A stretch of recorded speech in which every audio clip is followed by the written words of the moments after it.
Under Under Bush. Bush, one.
Yeah, it did today. I told him I There's can't something be big there. for it. I said, my meeting probably lasts. The one now? And there's something May big for not. it. Yeah, yeah.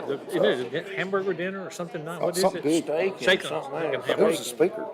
And, Joe Theismann. Yes, Joe Theismann. That's it. I knew there was a big speaker there. Yeah, Joe Theismann's gonna talk. Yeah. Yeah, that compound fracture on TV. When that leg went the wrong way, that wasn't good. Is this yours or mine, Bill?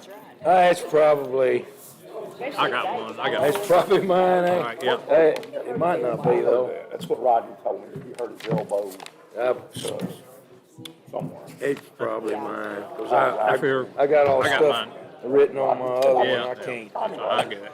I got to stay in I don't know. He seems like goes wrong. He calls him and says,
All the members are present and accounted for, and it's time for prayer. John Carney. Almighty God, we thank you for the opportunity to gather here this evening to do the business of the county. We ask that the decisions made would be wise, the discussion would be in keeping with the seriousness and the cooperation of good government.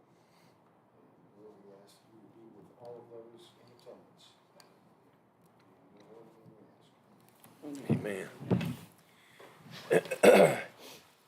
Hey, the first item is approval of September 20th, 2022 Rules and Legislative Committee minutes. Move to approve. Second. All in favor say aye. Aye. All opposed?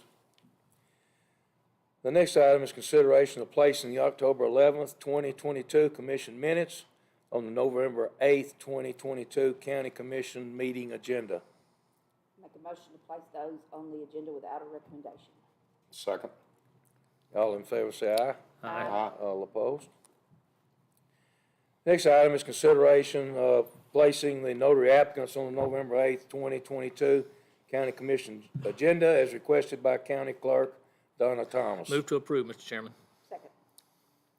All in favor say aye. Aye. All opposed? The veterans reports in our packet from September. There were 60 veterans that came by. There were 60 that were transported to the VA hospitals. There were 58 veterans that came by the Veterans Hospital.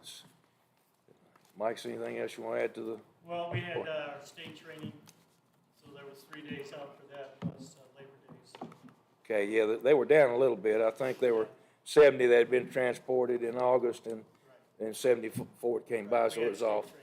Okay, so the office was closed for training. Okay, that makes up for the difference. So a motion to approve the veterans report. Yeah, move to approve. Second. All in favor say aye. Aye. All opposed? Hey, next to, of course, is the Ag Board. Did they meet this? Actually, we did not have a quorum. However, due to the USDA grant that we applied for, Mr. Daniels said we had to have a meeting. Well, last night, we had Catherine Austin Fitz, and she is a national economist. She's been here for 3 days. She spoke several places all over the county. I think she was the economic czar, I think, for George Bush Sr. She gave a wonderful talk out there. So my boys, we had our meeting in the parking lot on David Parker's pickup truck. But anyway, we got that done and got it approved. So I think we've got everything in place for our grant, and I'll let them have the building. And we really appreciated it. Nice to have her in Bedford County. It was a really nice night for everybody to come out and listen to her. She was Secretary of the Treasury, I believe that's right. Okay, well, great. Glad you got that emergency meeting. Yeah, the pickup truck. It was a good one. The next is the clinic report. Of course, this is for our own information. Again, on the medical, of course, Dr. Talbot had 17 hours of volunteer work, and I think they saw 98 patients in September. And dental, I think Dr. Gray had 15 volunteer hours, and they saw 18. So that's just for our own information, but they provide a valuable service for our community. Okay, the next is old business. We have the County Powers Act. That's something that Commissioner Vick and Chris White had going on, and then we wanted to review with legal counsel, and then we want some other, and we still are looking at it, but Commissioner Vick, you want to bring us up to speed with it? Thank you, Mr. Chairman. There was a seminar that the Planning Department put on behalf of the Planning Commission and Zoning Appeal members last month as part of their requirement that 4 hours per year, and it was 2 hours. And that was one of the topics that was going to be discussed. But unfortunately, they ran out of time. But he promised us in December he will come back and will discuss this very specific thing. So I would encourage everyone, if Mr. White, if you could let everybody know when that is, because it would be very beneficial for all of us, especially on the Rules Committee, to sit in on that, as I know a number of commissioners were there for it, and it was very helpful, and it was an excellent presentation that he did, and good job on putting that together for us. So, Mr. Chairman, with your permission, we'll wait till January to put this back on the docket after we've all had a chance to talk about it and discuss it, and then we'll start a conversation. And you were correct, and everyone needs to be involved in that. So. Okay, is there any questions? Okay, he's got a motion to defer for, until Second. January. There's a second. Any other questions or discussion? All in favor say aye. Aye. All opposed? Okay, under new business, we have the Longview, it's at Chesterfield Farms, planned urban development. I guess we'll start, and we normally do, with any representative from Chesterfield Farms would like to speak first. If there's any here, would anybody that's on that side of it would like to speak? Yes, sir. If you state your name so the press can have it, and Yes, sir.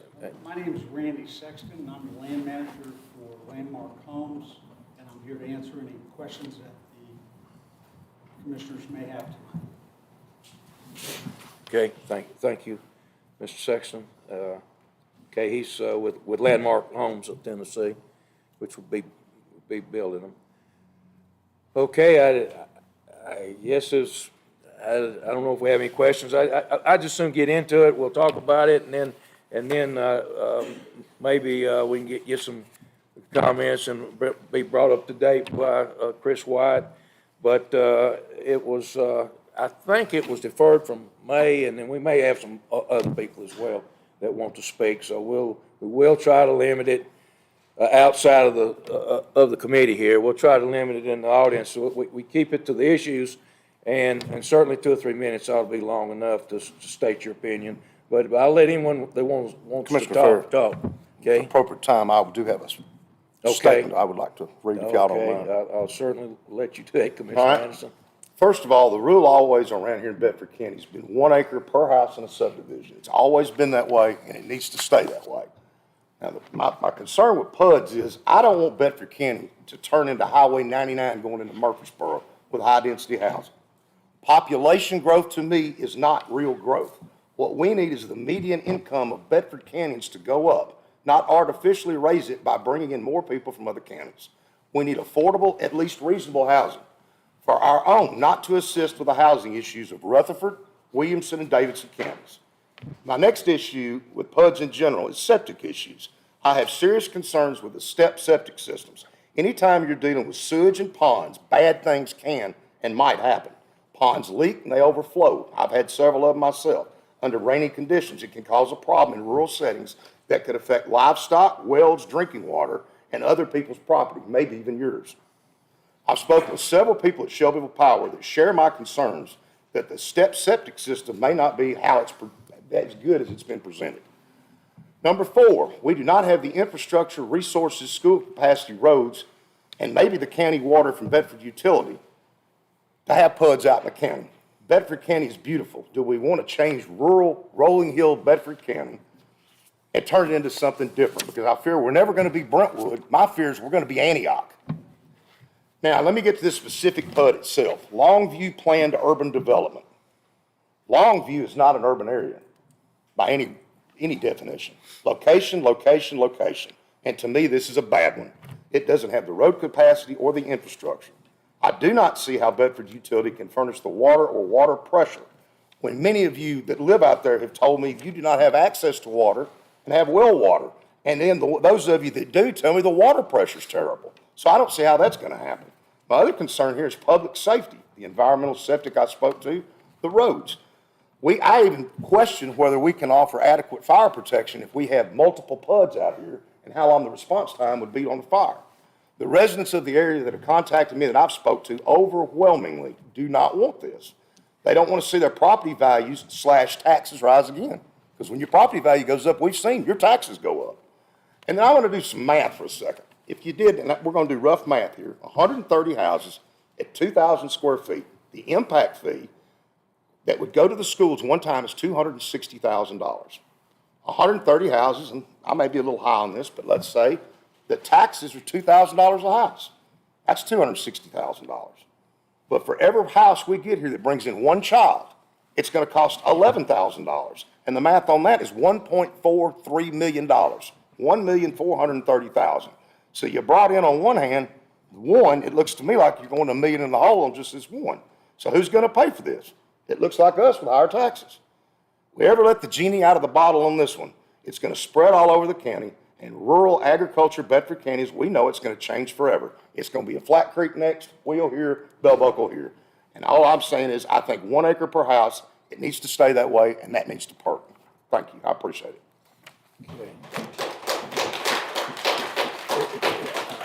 If anybody else on the committee wants to speak before we go to the audience? Okay, would anybody like to speak for or against the proposal? Okay, yes, sir? One clarification I'd like to make is it's only 109 homes that are proposed on 117 acres.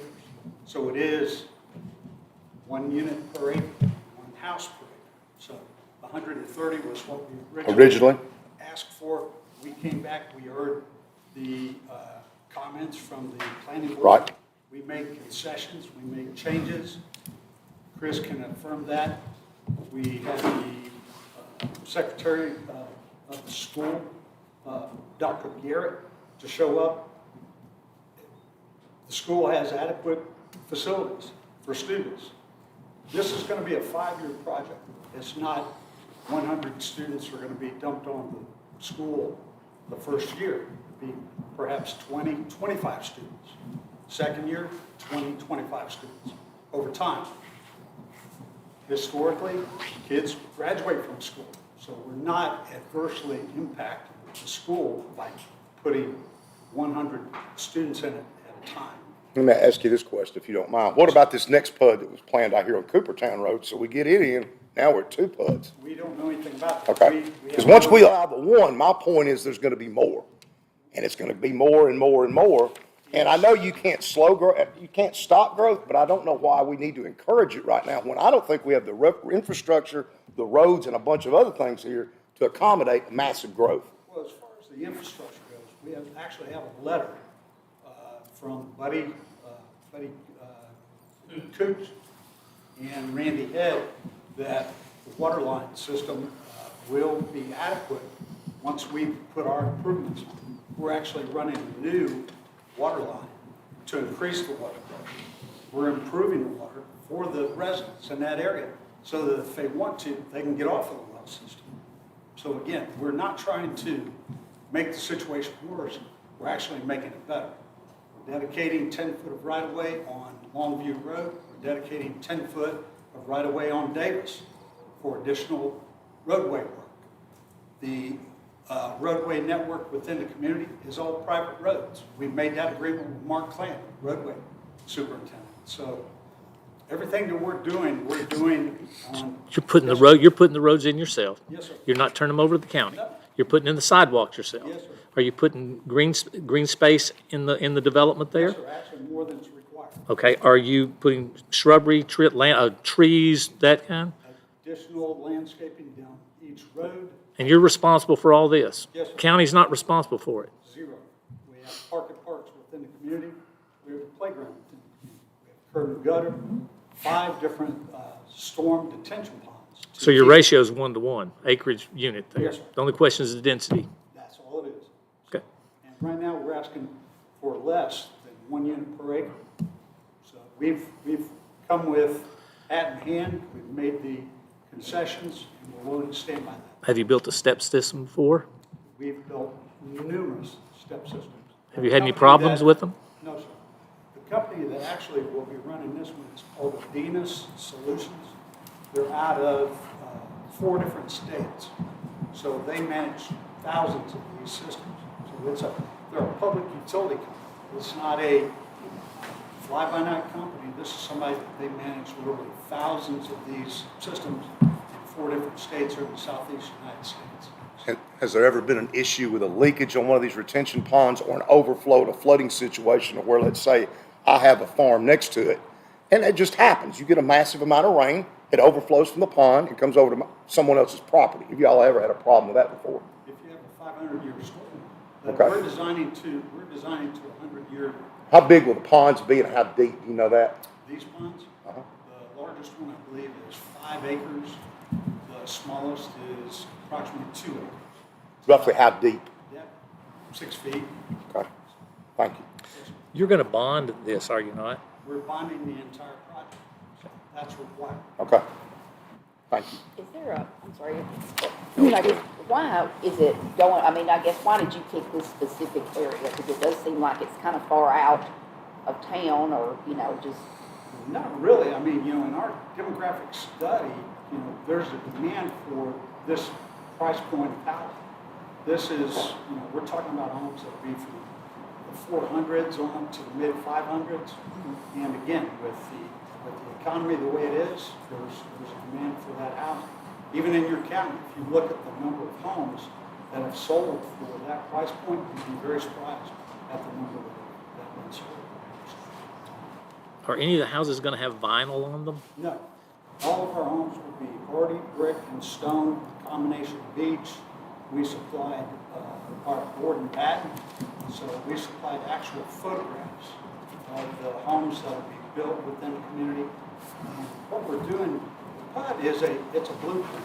If I told you we were going to build you a car, I'm going to give you a blueprint to that car, and we can't deviate from it. We can't tell you we're going to build you a Cadillac and then build a Volkswagen. It doesn't work.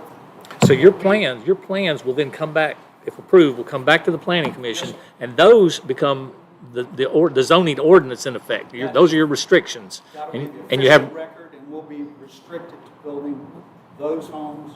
so you have restricted covenants Yes, sir. and bylaws Yes, sir. and a homeowner association. Yes. Homeowner association pays for the amenities there. Pays for everything within the neighborhood, including decorative lighting, curb and gutter repairs, street repair, trash pickup, all of that. What about garages? Do you have garages on these houses? All of the homes will be at least a two-car garage. Are they facing to the We'll have front? the option for a third car. Okay. Do they face to the front or to the side? They'll all be side in. Side entrance. Yes, sir. May I Okay. ask, Mr. Well, that's okay. I was going to let the audience, there might be some questions now. We just need to express your concerns. We're not going to get in any type of argument or discussion with the developers. But yes, ma'am. Just get up, state your name and what you've got to say. Be fine. My name's Dolores Chester, and I live in the Longview community. And I just want to, thank the member for what he said, because we've gone over those things in previous months at the planning committee meeting, and we all agree that this thing does not belong in that area.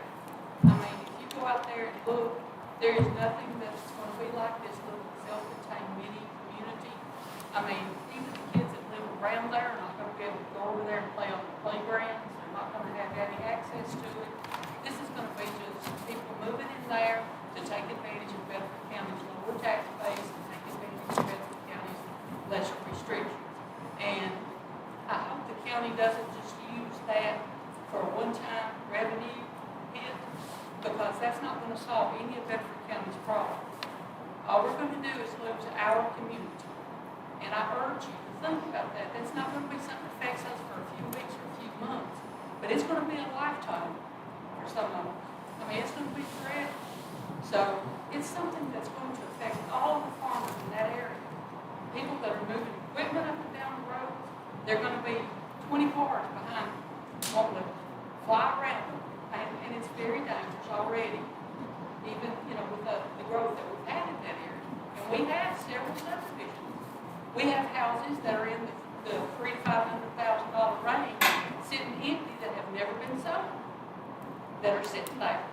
And these houses are going to be by people, the residents that come in are not going to want to be part of the Longview community. They have no intention of being. All they want is to come in here and use that as a easy access to the other counties, because it's easy to get to Rutherford County and Marshall County and Nashville. It's easy to get there. So I urge you to think about that it's going to open up the floodgate, and we don't need any more, because we have all the residents we can handle in that area. The fire department is all volunteer. They're not there 24/7, so one house catches on fire, as close as these houses are, you're going to have a major fire. And I'm not sure that we have the capability to handle those things. We have flooding on our roads anytime it rains. All the fields are standing full of water.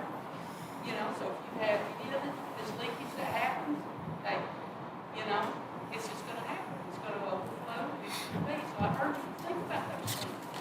That this is our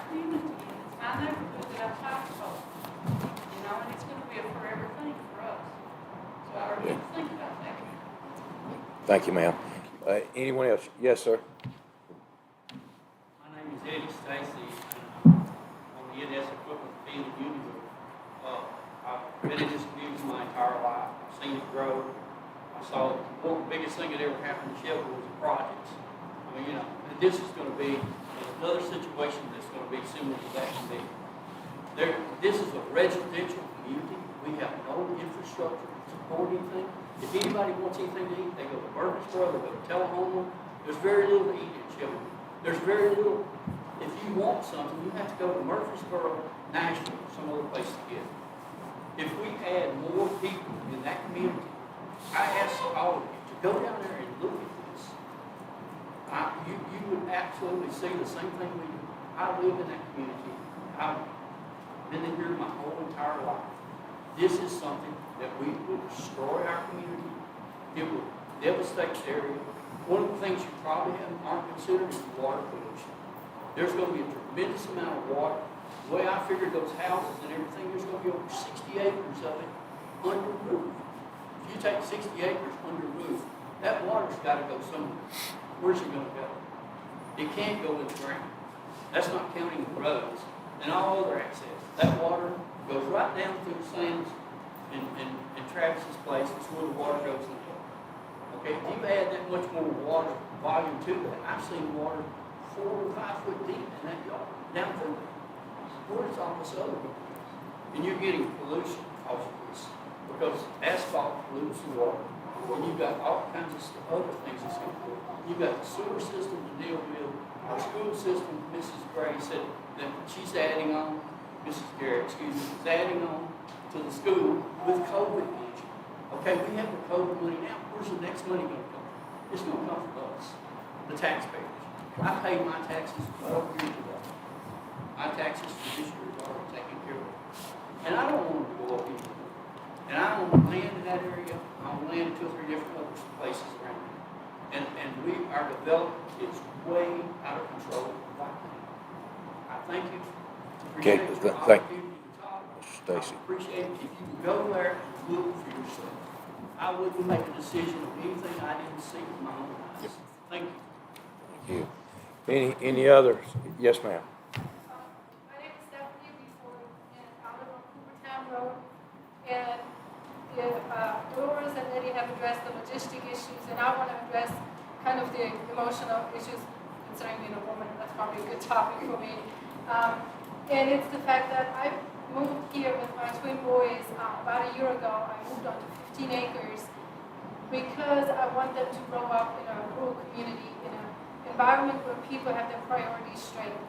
I believe people that live in rural Tennessee, they focus on God, their family, their neighbor, and they're proud of the hard work that they do in their land.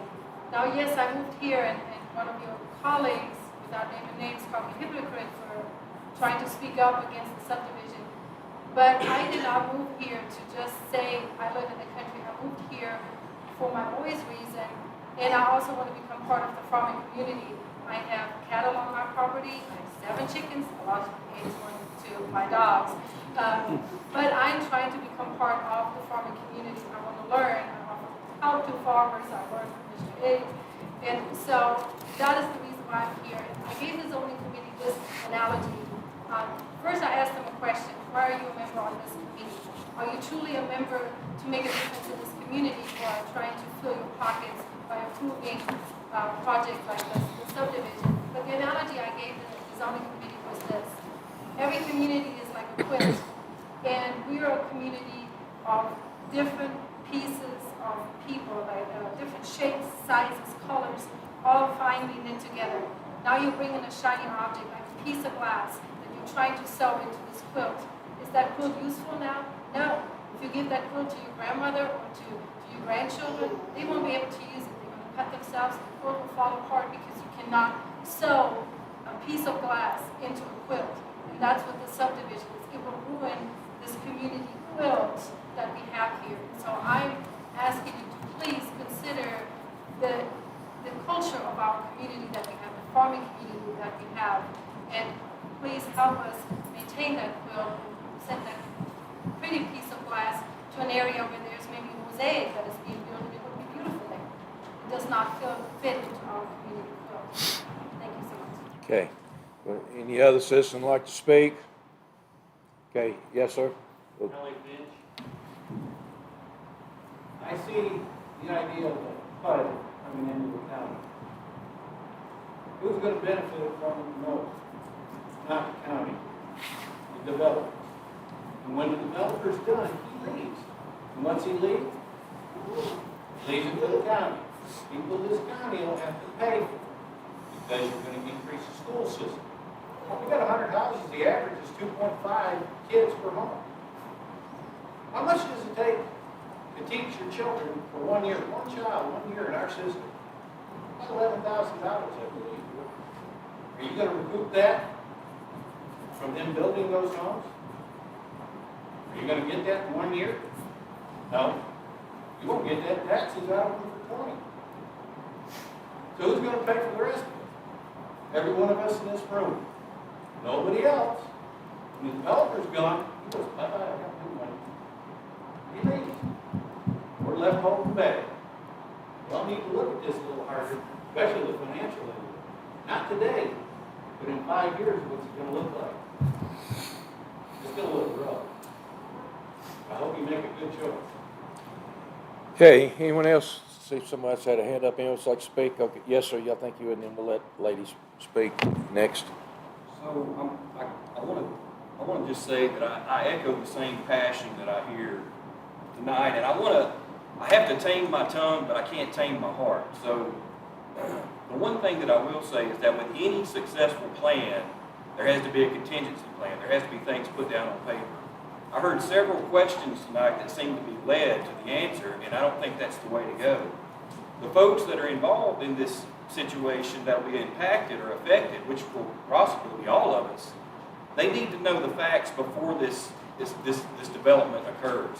Just like the gentleman just spoke to, once it happens, it's there. You can't change that. So we need to know what's going to happen after that has already been established. What happens after it's already built? And I think that the people of Bedford County deserve that answer. That's not too much to ask. You know?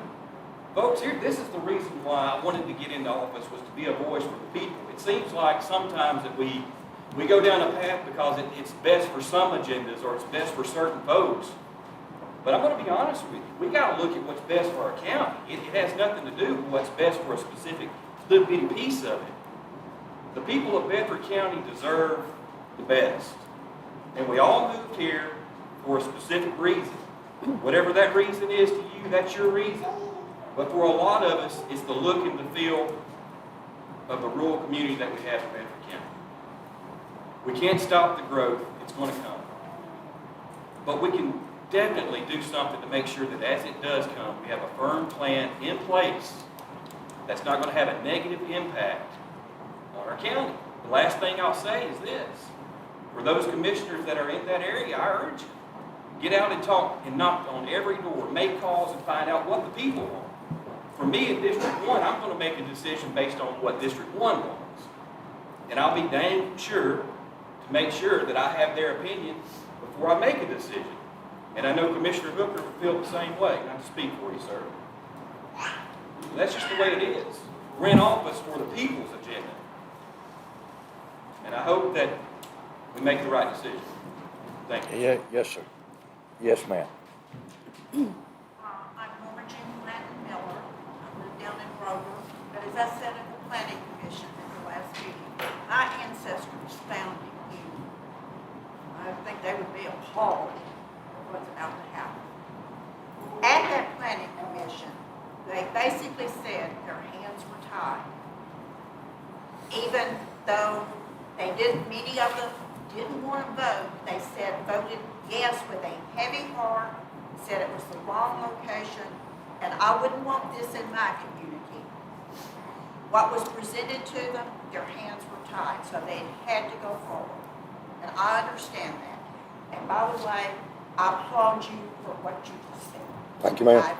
I agree with it 100%. My hands are not tied, ma'am, I'll assure you. This may be incorrect information, but I have been told that Mr. and Mrs. Chester Grabless placed this farm that this is going to be built on as some of their other farms in the Land Trust of Tennessee. The Land Trust of Tennessee is to make sure that it stays farmland. I urge you to check this out and make sure that this farm has been removed from the Land Trust of Tennessee. Again, I say it could be incorrect information. I have considered it for my own farms because it has to remain farmland unless it's taken out. But it seems to me if that's the indication, if that's what Mr. and Mrs. Fravlis wanted, they wanted it to remain farmland. You don't just put your land in a trust willy-nilly. You think that through. One of the planning commissioners said that it would not be young families living here. It was designed to appeal to the 55-plus community. I respectfully disagree with that. Dale Webb has that development, that whole situation locked up. They are developing a new development right on 96, right outside of Murfreesboro. That Murfreesboro can handle that. Unionville, that farm, we don't have the infrastructure. I think everybody's talked to that. They don't have it in place.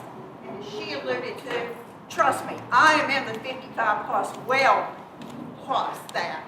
And if I were going to buy a home, I'd go right down to the end of Longview Road and buy one of those really nice houses on those 5-acre lots that nobody's looked at because they've been built and nobody can afford them.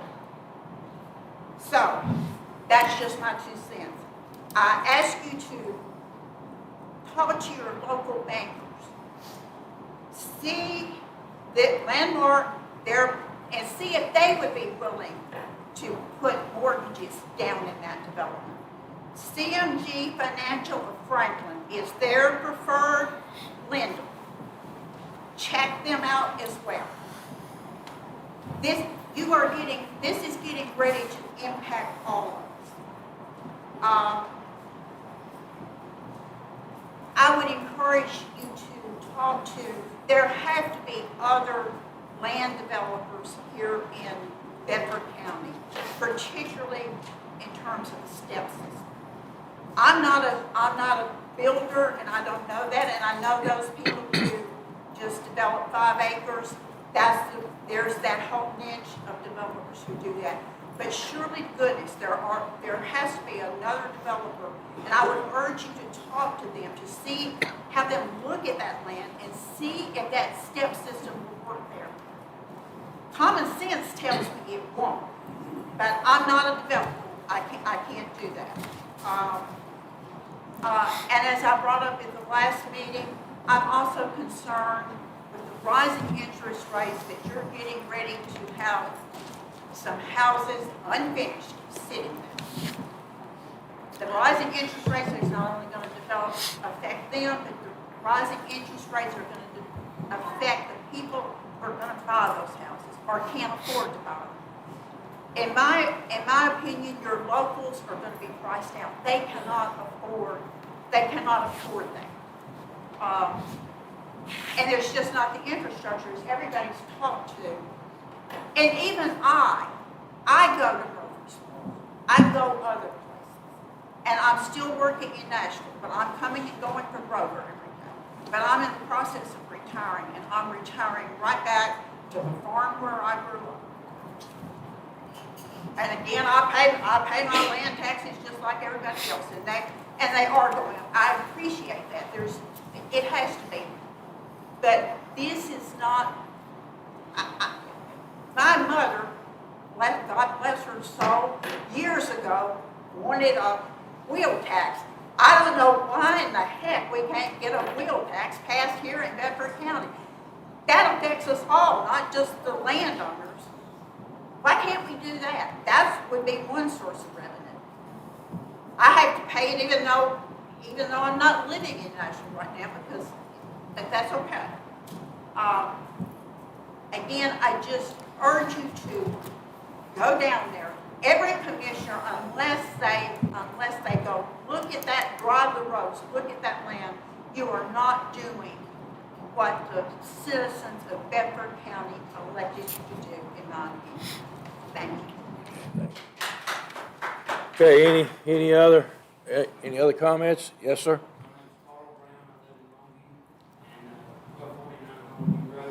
I am a farmer, and I am also on Bedford County Soil and Water Conservation District Board of Directors.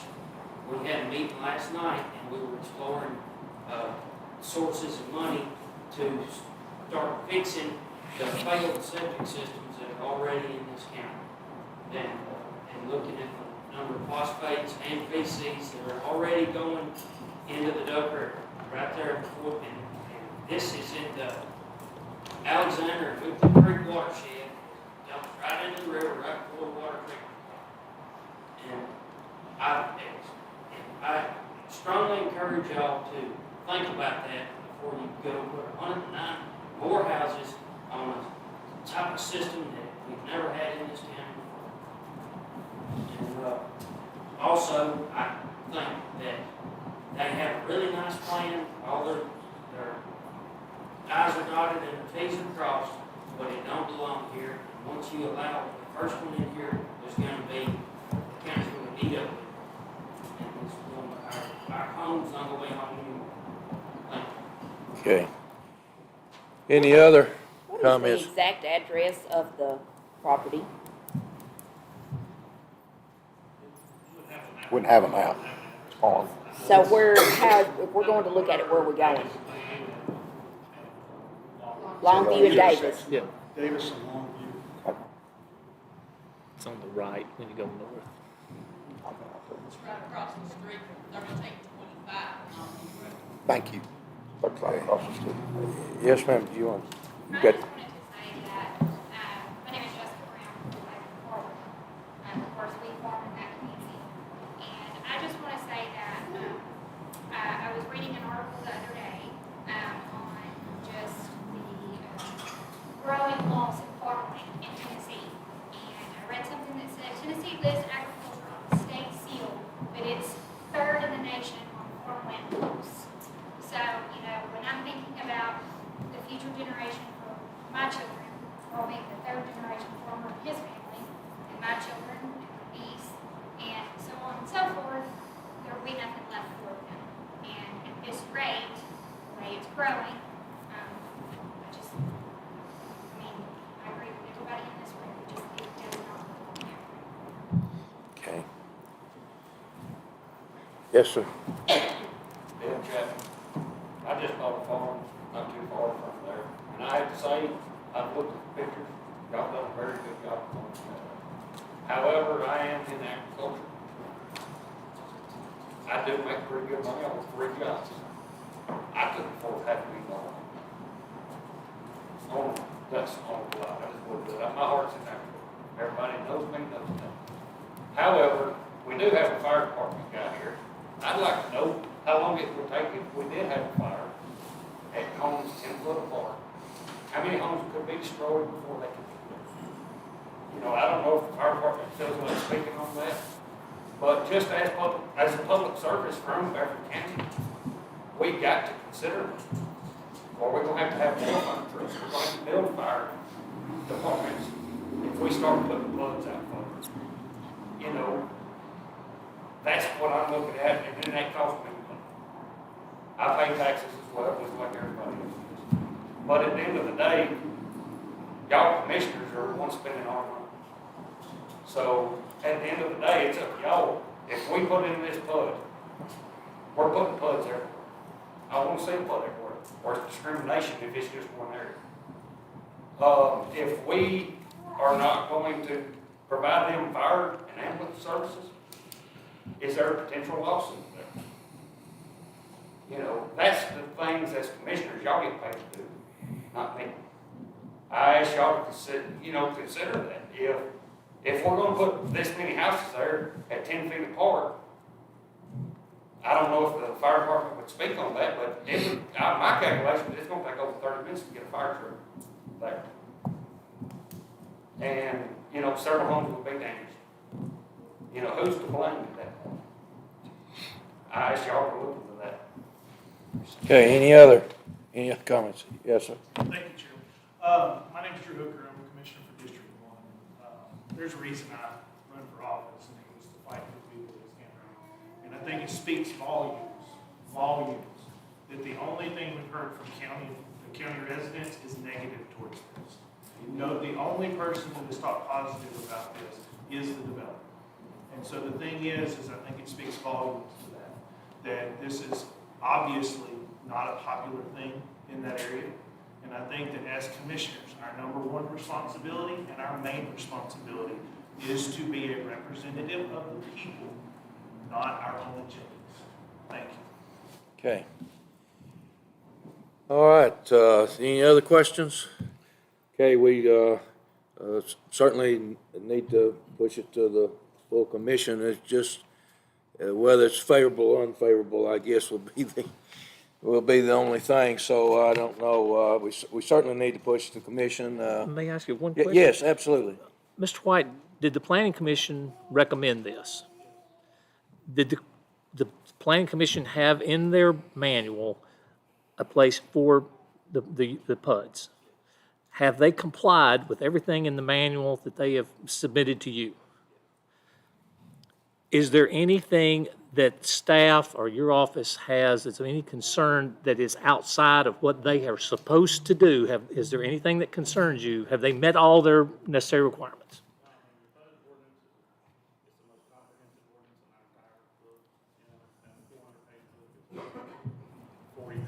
Okay. Of it, and it's quite difficult to get it approved. There's a lot of things you got to jump through, and dealing with the infrastructure, dealing with all the things that they have to do, it's pretty complex. And so, yeah, the plan has met all of that. So, one of the things we did was have Dr. Garrett come to the meeting. Dr. Garrett talked about schools. Mark Clanton at the meeting, he talked about the road. So, I mean, I get that if you live on Longview, you're there every day, you're probably going to see traffic patterns and things that you might not, you're probably going to see more than the average Joe, but just looking at it, but from an engineering point of view, Mark says that the road can handle it. So those are the people that are in charge of those things, that's responsible for those kind of things. So the superintendent says they can handle it, the schools can handle whatever Mark Clanton says the roads can handle it, then that's what you have to rely on. Well, based upon the recommendation, Mr. Chairman, I say we move this to make the motion that we move it to the full commission. Okay, we certainly is a second. He's doing that with a favorable motion, correct? Well, we're gonna vote on it. All right. Yeah, I'm assuming it's favorable. Is there a second? It needs to go to commission. It'll have to go to the Has to go to commission. commission. Okay, is there a second? Then we'll say yay.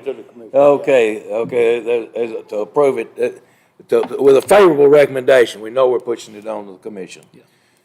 Okay, all in favor say aye. Aye. All opposed? No. No. And I'm going to say no as well. So it's going to go to the commission from the rules with an unfavorable recommendation, but it does go to the commission. Okay, the next thing is, in this other business, the homeless task force, Commissioner Hooker and Commissioner Maddox had that on there. I did call the city hall because there's some question. I think Commissioner Thomas from 9th District thought that there was maybe a task force already in place. They didn't know of any, at least I talked to the secretary there at City Hall, and they weren't aware of anything. She said something, maybe homelessness or something, but I think that mainly had to do with foster children, and another lady was doing that. I don't think it was addressing that.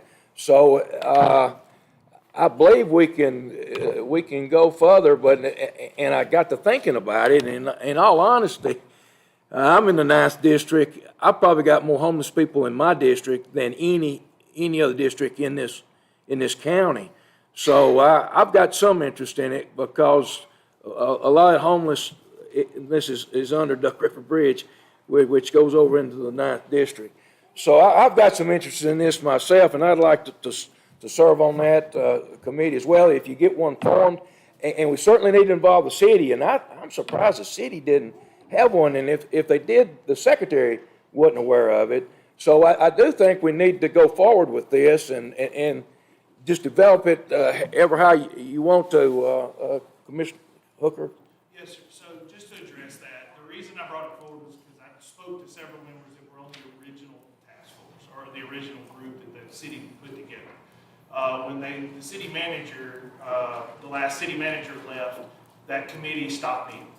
And so that is why I feel like that it's time for the county to step up and join with the city, because this is not only a city problem, this is a county problem as well. So I think that this is definitely something that with the recommendation that I brought forth to the last commission, I would love to put it together a task force with those members on there, because I think it addresses a wide array of the needs of the community. But more importantly, it involves all the different agencies that would have a piece of the pie in that. I think we need to get ahead of it, because everybody I've spoke to in Murfreesboro city government, as well as Williamson County. I used to work in Williamson County, and we saw an uptick about 15 years ago, and they did the same thing. They put together some task force to get ahead of it and to be able to address it. I just think it's something that needs to be an ongoing conversation, and so with your permission, I'd love to move forward with this back to the commission. Yes, sir. I don't know if we have to do anything else that was put on the agenda. I mean, you're just working on something side, and then when you do get together, it's advisory committee, yes. Okay. Yes, Mike, Mr. Commissioner, just to let you know, the VFW just donated 2,000 cans of canned goods to the soup kitchen for the homeless. And we're also doing clothing drives as well for the wintertime. Yes, thank you. That should be commended. And, of course, that food kitchen was certainly, and it was a coordination with a lot of churches. Started at the first church here, and it sort of expanded out. Several churches are involved with it now, and it's a wonderful thing. And that's on the south side too, which is in the 9th district. So, and there's several other churches that are involved with that. In fact, yes, Commissioner Benson. Homeless is one part. They serve anyone that needs a meal. Yes. I made that big mistake during the census. So it's one part. Okay, Yes, I mean, they're feeding all people that need food. Hunger can not just be homeless. There are a lot of people children that go to bed hungry every night. Exactly, so. So are you go with this, Commissioner Hooker? Yes, sir. Thank you. Okay, good. So we just generally speaking, I'm certainly for it. And like Circles, much of that homelessness is in the 9th district. We certainly need to get the city involved though, as much as we can. Okay, good. One other thing. Yes. As everyone knows, the Tennessee College of Applied Technology, the Bedford County Higher Education System, is going to be breaking ground relatively soon. They're having a project rollout, economic inclusion, community outreach meeting on the 24th at the TCAT building, Messer Construction. If you are a subcontractor, a supplier, if you're a woman business enterprise, a disabled vet business enterprise, a small business enterprise, a disabled small business enterprise, or anyone who wants to do work, this is the time to go meet with the general contractor, because they want local people and they're trying to hire local people. So it's a huge, huge deal. $43 million state project, the largest project we've had from the state in the history of Bedford County. Then on Thursday, if you remember, Mr. Chairman, a year ago, we had our first education roundtable where we brought all the teachers in and talked about workforce development, how we can develop dual enrollment through our school. Well, they're having this second one. A year's gone by on the second one, and this time they're taking almost 400 teachers, and they're going to tour, I think, 11 businesses. They're going to show them what their businesses do, how they can interact with the student, what kind of opportunities, what kind of student they're looking for. So it is a very important meeting, and the director of schools has allowed the teachers to go on this, and it's a big deal, and we just keep pushing things along here on our workforce development. So, absolutely, it's thank you. Very valuable thing. Okay, announcements, of course, and I think it's already started in the city, and you have to be as within the city, but they're having a cleanup this week, so if you've got excessive stuff affecting some of your subdivisions, you've probably seen stuff carried out to the road. So whenever they pick up your trash, if you've got some other things you'd like to get out of your home, you can put it on the curb and they'll pick it up. Boys and Girls Club is meeting tonight. I had to recline going at 6, and I might have could have made it since it's just 10 till, but I didn't. But Boys and Boys, Girls and Club is very important in this community. They provide a valuable service. It's a fundraiser. I know we're not gonna be able to be there, but if you can send them a small check of any amount, they do a valuable service, for our children, school-aged children here. And they are meeting tonight at Blue Ribbon Circle at 6, so, and started yet, but it's fixing to start. Is there any other announcements? Anything else? Okay, there's a Move to motion to adjourn. adjourn. Okay, so moved. All right.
City meeting, we'll call it to order. Mayor Graham had to step out, so I think he's going to the Boys and Girls Club thing. I think he's part of that. Jason, you want to lead us in prayer? Dear Heavenly Father, thank you for letting us meet here tonight, dear Lord. I ask that you bless each and every member here in the commission who will make the right decisions for Bedford County. We also ask that you bless each and every person here attending tonight. Thank you for all that you do for us. In Christ's name we pray, amen. Amen.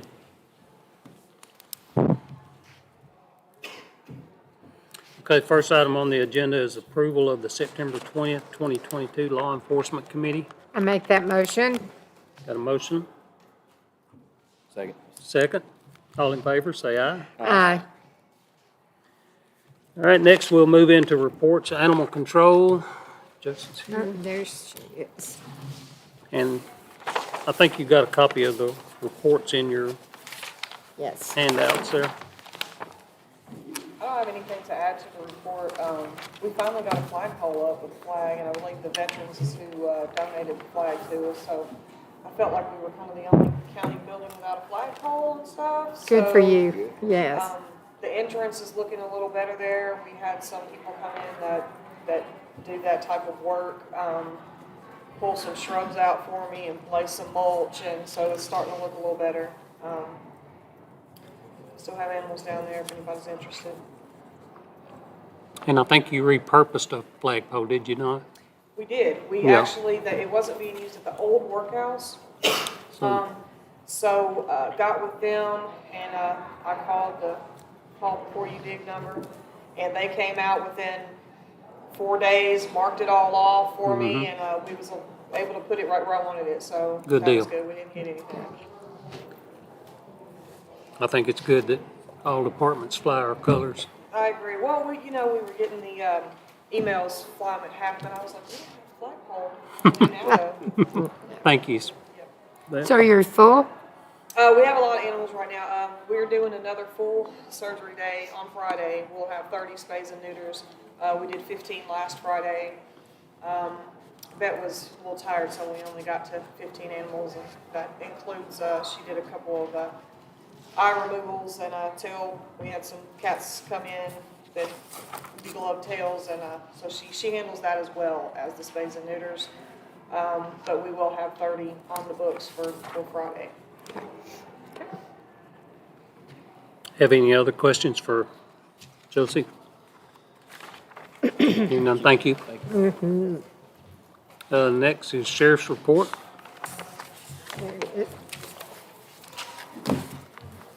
Okay, you got the report, but I always like to bring up once again, almost 2,000 miles a day that we're patrolling. Sometimes it's a little over, sometimes it's slightly under. With that being said, I have the drug task force for September. There was 16 investigations, pretty much as usual, methamphetamine or ice, cocaine. It was 285 doses of controlled prescription medication, in other words, pills, and most which are suspected to be fake pharmaceuticals that contain fentanyl, and you all know how deadly that is. There was a total of 15 defendants. Something that's kind of unusual, this agency, with the assistance of Homeland Security investigations, stopped the delivery of over 50 vials of antibiotic steroids. So that's a new one there. It's a good thing to get off the street. In our courtroom securities, if I can get it out here, for the month of September, there were there was 1,379, but coming through the door into the complex, which most of it probably was into the courtrooms, but that would also be for Michelle Murray's office, anything, they all have to come through. That doesn't count us, the sheriff's department, but pretty much everything else. 1 month, September, 4,922 people came through those doors. So they're busy down on that end too. And can't think of anything else unless you have, we did have, I'll bring this up, we did have 3 deputies graduate from the Law Enforcement Academy about 3 weeks ago. I believe it'll be 3 weeks this coming Friday. And we have 1 in the academy at this time. He's multi-talented. He's a pilot. He's also in the academy, the Law Enforcement Academy. So they told me they were going to tell him we were getting helicopters. We afford that. You need to talk to Robert. Okay. Forget it. Forget it, yeah. Sheriff, I have a question. Is the DTF, are they fully staffed now? Or I know at one time I think they were short. You couldn't have timed your question any better. They hired a new one today. Good. So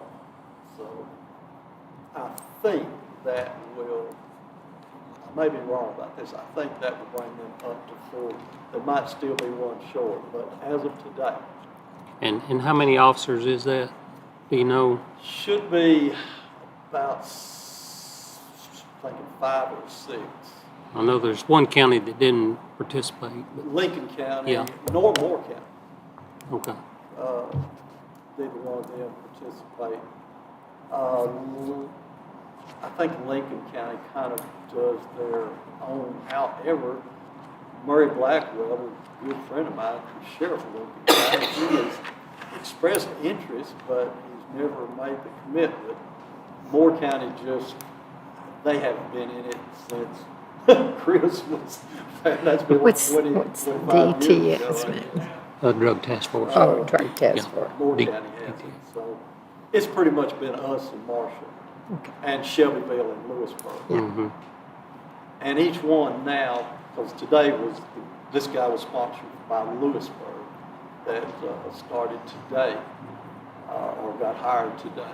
So that's 4 right there. Then the drug task force has, I think, 2 of their own. So I'm thinking 6. Okay. And that's for 7 counties? No, just us and Marshall. Oh, I was thinking there were several counties. The 17th Traditional Drug. Lincoln and Moore and Lincoln are in it. Yeah, But since they don't contribute, I'm not saying that the drug task force doesn't go into those counties. Yeah. But they pretty much work Bedford and Marshall because we're the ones that support. And we hear the numbers of the drugs that they're getting off the streets. So. Okay. I'm just curious, what would someone do with steroids? Is it just to get weightlifter guys, or is there something else they do with that? I guess. Yeah, that's the first time I'd say that. That would be my assumption. Yeah. Sheriff, do we have and it's probably here somewhere, but is there like a report that's maybe a comparison guide, so to speak, of what we battled last year versus this time this year, and maybe anything new that's been introduced to the county in an unfavorable way? Is there any sort of reporting that we could go back and just kind of see how things have possibly changed? I think I have at least for Bedford County, I think I have last year's. Of course, I guess these would be simple as going back each month and total them up. But what I have, as I say, was for Bedford County, and this is for the 17, which basically is Marshall and Bedford. And quite honestly, Bedford probably gets 3/4 of the attention. Yes. But we're a larger county too, and all, but Marshall gets their share as well. Yes, sir. And again, this question is strictly from a drug and narcotic standpoint. As far as something, if you're saying new, like a new type of drug, maybe? Well, and I knew, fentanyl, it wasn't around, but as new things kind of creep into our. Yeah, the whole thing new that comes to my attention is what we lose. Yes, sir. Steroid antibiotic, but because that just jumped out at me. Fentanyl's been around. Unfortunately, I think it's picked up. Yes. But it's been around for a while now. I don't understand it, but it is. It's most of it comes in from China into Mexico and up across the border. It is. I don't know of any benefit it has other than kill you, but I guess it's you mix it in with other drugs, and it's a cheaper way for them to get a product that gets you high. I hate to use the word better, but I guess if you're a drug user, it's better. But the problem is, because of fentanyl and because of heroin and some others, and a lot of times fentanyl's in heroin, is why Narcan is so. I think they're going to get to the point you go into, I'm exaggerating here, but go into the drugstore and get fentanyl, Narcan, just because of that. Just keep it on the shelf, you know. It's kind of ridiculous, but it will save your life if you get it in time. Yes, sir. And again, my last point to that question is, you mentioned earlier there were 15 instances, I may have misquoted, 15 instances of fentanyl-related incidents. But, if we start to see an uptick in a certain area, then I think we need to, obviously address it, as I know that you will. But I would just be curious if we've had an uptick of any certain things. I'd like to get ahead of it if we can. But if the reporting's already out there, I'll just need to be directed to it. That's all. Yeah, and all these, and I said there was, I think it was 16 investigations. Yes. Not all of those were necessarily on fentanyl. It's marijuana, prescription. That was pretty much told everything. But that was one more. Austin, Sheriff, excuse me. Where is the prescription box? Did y'all move it from downtown out to the jail? There's not a box. You just bring it to us. Just bring it and y'all do for the prescription drugs. Okay. Because we used to have a box downtown. Okay. All right. So if I have a lot, I can bring it and y'all take care of it. Okay. You can ask for me, but usually the detective takes those, and then we have to carry them to, I think it's DTF in Chattanooga. Right. Okay. So many.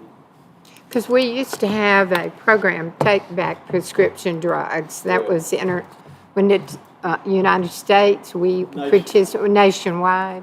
So is there possibly an organization in town would fire that back up? Because it was a well-perceived event. Oh, yeah. Okay. I would, yeah. Okay. All right. But it's, like I say, we pretty much take them in on a regular Okay. basis. So y'all take them. Okay. Maybe we should somehow advertise that we. That would be good. Yeah. Because especially with a lot of people dying and people don't know what to do with the narcotics or the drugs, then But a lot of them are brought to they us, are but brought there's to probably you. a lot that don't Right. know. You're We just right. don't want it to go on the water system. So, okay. Well, I see Mr. Ronnie's here. You want to talk about the MRT program, Sheriff, if that's Well, okay? This is our jail administration, Ron Prince, and he's here for any of your questions. I know Linda has been wanting the report too on our workers that go out from the workhouse, and I put that on Ronnie, but I put it on him after our last meeting, which was like the middle of the month.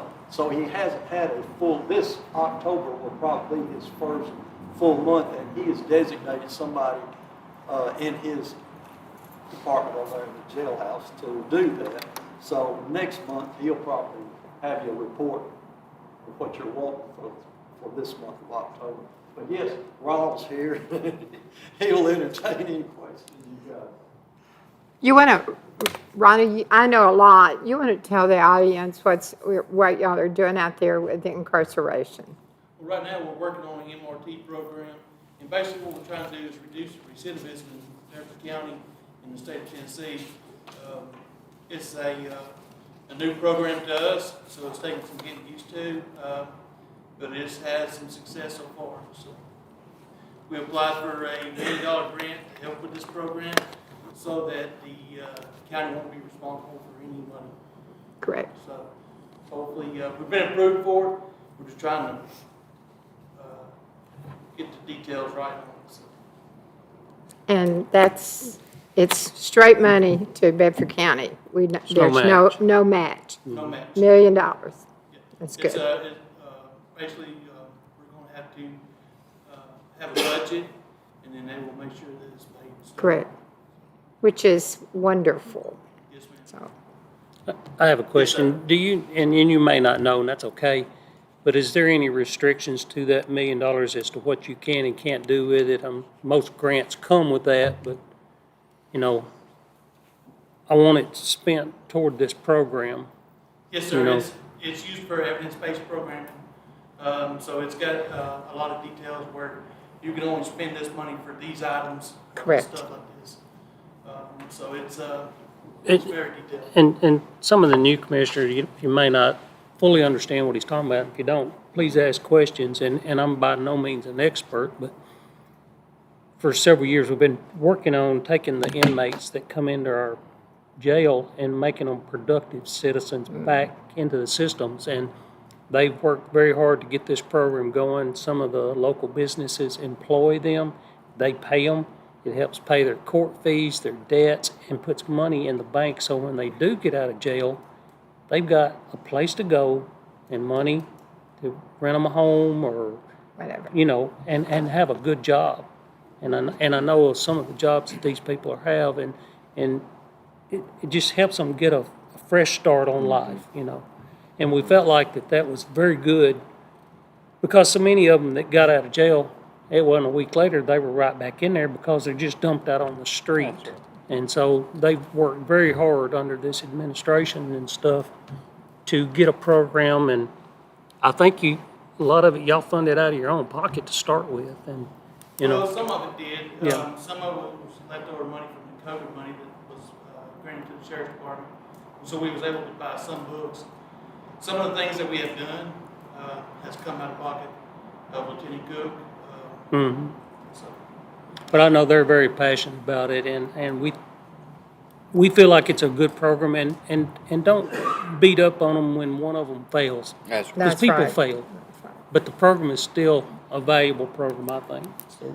but they invite you to go to the class. Yeah.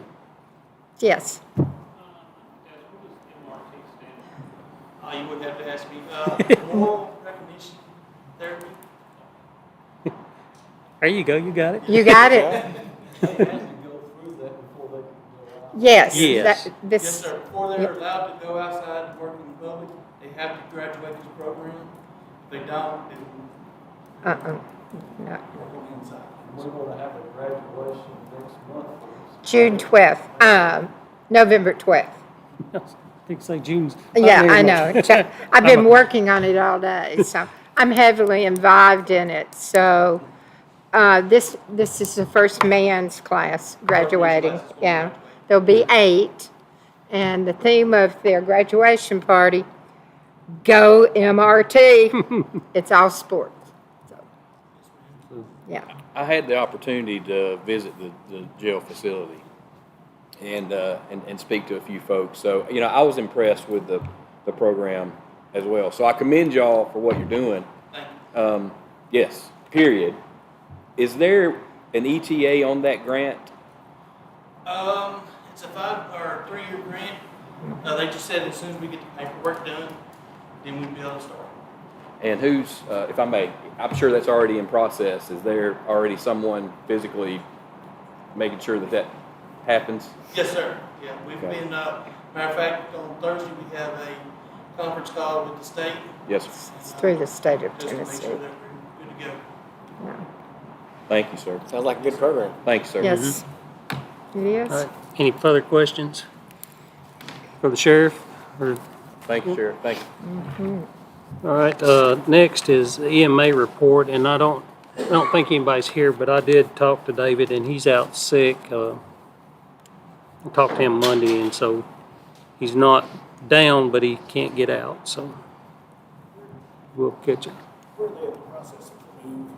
Oh, I'm sure the crowd there they're in the process of weeding out some old stuff that they don't want to take with them, and I'm not sure where they're at in the process of seeking bids to do some remodeling and painting and all that. I think that's in the works, but I can't say for sure where it's at in the process, so.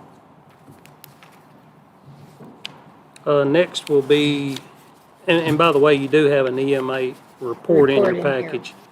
So, next will be the juvenile detention. And you also have that report. Just one thing of note for this month, the whole month of October, the 1st through the 31st, is our funding count for our Title I funds to keep the kids in what they need as far as education goes, to keep that seamless education going on with us. So it's just something to think about. And is that funded through the school system or? Through the state. Through the state? Through the school system, then to us. Okay. And just to kind of take you back a year or so, maybe did they ever get the fire alarm straightened out, all that worked out? Kind of. That's still a work in progress. Okay. Any questions for juvenile detention? And just so you guys know, I think that through the Properties Committee, they're working on a process of remodeling or looking at a different facility as to, if you've not been down there, it's Deplorable. it's something. Maybe. You have to commend her for working in some of the conditions she's in. Probation. Next is probation report. He sent you, huh? Yes. Well, you've been here before, so. I think you all have a copy of the report. We do. I really don't have anything to add. If you have any questions, I'll certainly try to answer.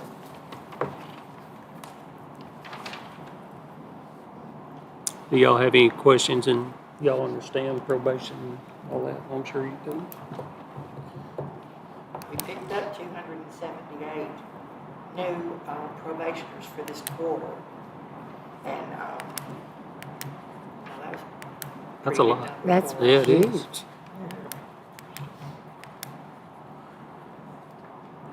All right, no questions, thank you, Cindy.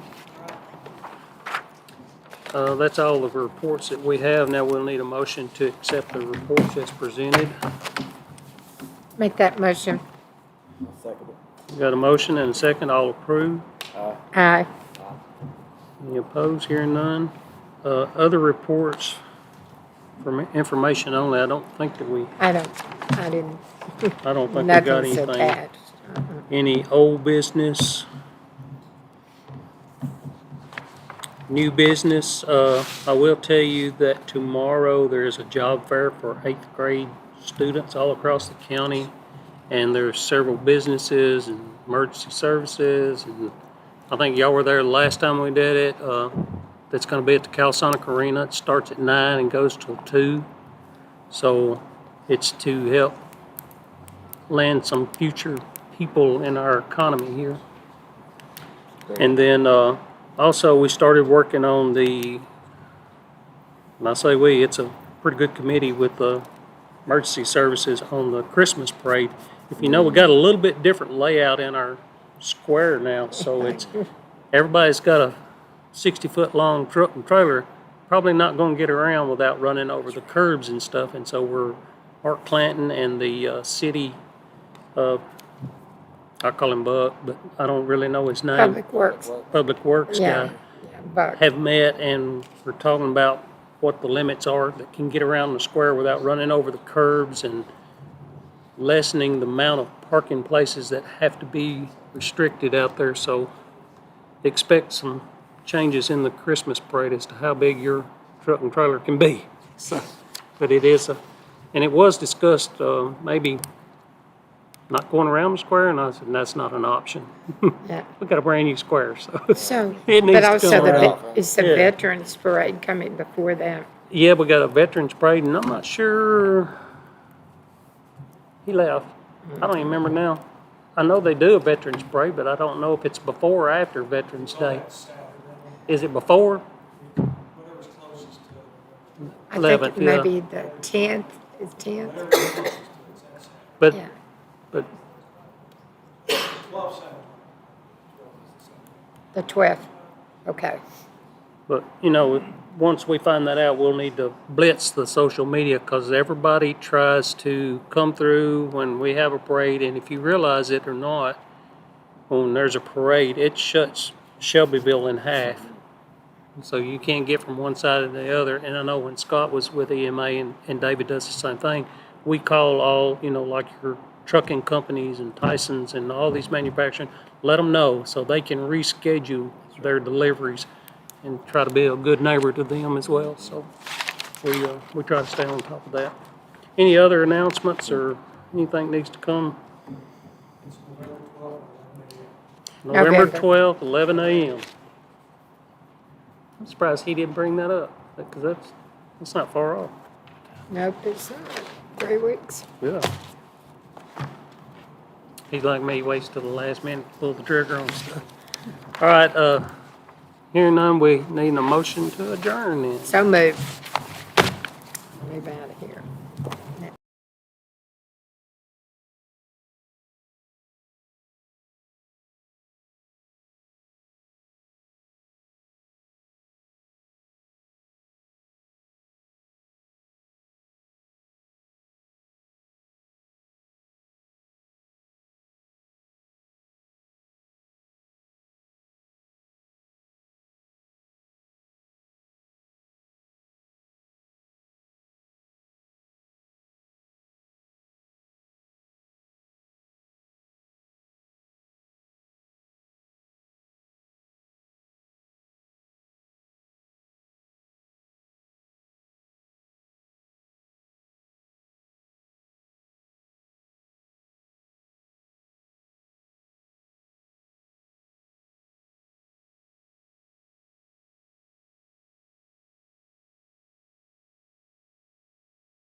Go ahead and call the Courthouse and Property Committee meeting to order.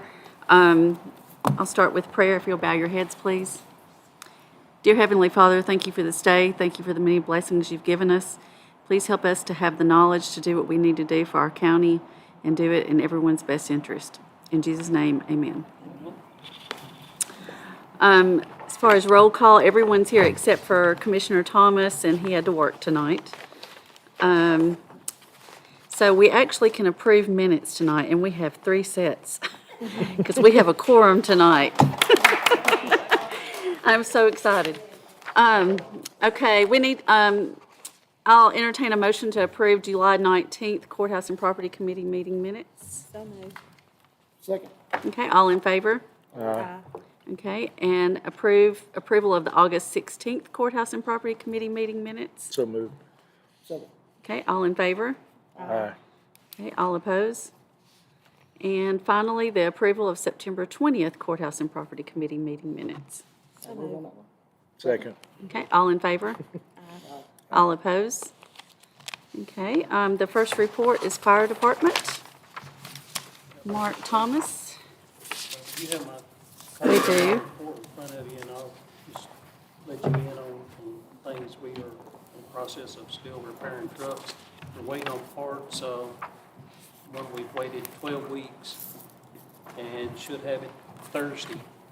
And hopefully, this will fix truck, but we've had one down for 12 weeks that hadn't been functioning right. You could still haul water with it, but you couldn't fight a fire with it. And that one part is $6,000, you know, and it controls, basically, it's a controller for the whole truck. And I know Drew knows a little bit because he's been in the fire department, but it makes your pump go up and down so the water pressure goes up and down. And it tells the motor to do that. Pretty vital. Yeah, it's a vital part. Totally important. So, and then we've got some that are having to replace radiator hoses and all heating hoses and stuff in it because they're off gassing. They used what they thought was the latest and greatest in piping, and now it doesn't leak. But as antifreeze goes through the system, it puts off a gas, and it's coming through the pipe and fills the cab up with that antifreeze smell. So Ugh. it's like everything else. You're 12 weeks out on parts if you can get them. And it's not just in the fire service, it's everything that you do now. And we did get approved for a capital project this year to replace the truck in Unionville. But the dealers are telling me now if we ordered it today, we're 2 years from getting it. And they will not guarantee you a price till that truck is ready to be delivered. So it's going to be higher. We don't know, you know, the market is crazy right now if you can get it. And the people who build the actual truck, or the truck, like you see an international truck, well, they can take that truck and they can put any kind of body they want to make it a dump truck or a gravel truck, whatever they want to do with it. Those international Freightliners, they're not giving prices on their trucks. It's basically whenever it rolls out the line, that's what you're going to pay for that truck. Freightliner last week canceled all their orders for fire trucks and said you can reorder. And those are trucks that have been ordered for years. Wow. So I don't know where we're going to be at on replacing one of the 1998 pumpers. We had it on a schedule, you know. Chad was meeting that schedule to replace those trucks. And the last one we bought, you know, was about $465. So it's kind of like the housing market. They're selling them for more than they're worth. Now you can't even crazy. Get them. And we are one away, Brian was here, I think we're one away from being fully staffed. We hired a new guy last week. And he's from Gallatin, so he put himself through school in Florida. We got his paperwork transferred, and so he came on, started this Monday, and then we have one that'll start November 14th as soon as he gets out of school. But it's a revolving door. Right. As far as employees. So. Have you seen improvement, though, since the pay increase? Matter of fact, we're attracting higher quality. Good, that matters. But there again, some of them left for lower paying jobs. I don't, that's their business. So. Right. Chief Thomas, I know when I came and spoke with you, we're in the middle of that truck ordeal. Are there any demos or, stock trucks that are out there that are even? Okay. Everybody's snatching them. The factories, as a matter of fact, they're not even building demos, really. Okay. I was hoping to get one. I was told that I could get one in December in my price range, but he's yet to call me back and confirm that, so. I would know the answer then. It's a possibility. I mean, if the money that was funded for this capital project was a little bit less than what we needed, so I may have to go to the finance committee and request additional funds to get a truck. And we'll have to buy and I don't mean this in the wrong way, but a lesser quality of truck than what the county has been purchasing. Normally we get 25 to 30 years out of a truck, but that's because we paid a better price for it. You get a better built truck. It's kind of like buying a Cadillac, or what do we think about the old, what they call it? Kind of like a different Pacers. brand. The Pacers, that didn't make it very long. Right. So. Okay, does anybody have any other questions for Mark? Okay. 911, I don't believe he's here. GIS report and media. I don't have too much to add to this. This morning, as Mark and Scott mentioned, we had a meeting of the committee to talk about ways to market the light specialties. And so forth. We're trying to figure out some new ways to get the message out in different directions. Good ideas. I can see you, Mark or Scott. Other than that, is there any other questions? I would like to make a comment on that as well. Okay. As he stated, that project is moving slower than we anticipated, but I think one thing that hurt us is the state gave out free license plates. This Yeah. year, it couldn't have come at a worse time for us, But, And the timing is also working against us, where, we're getting into the season where people aren't thinking as much about being on the river. yeah. True. So, Maybe you should have stocking stuffers. stock it up. How many are reserved, do you know? I don't know what, 50-something.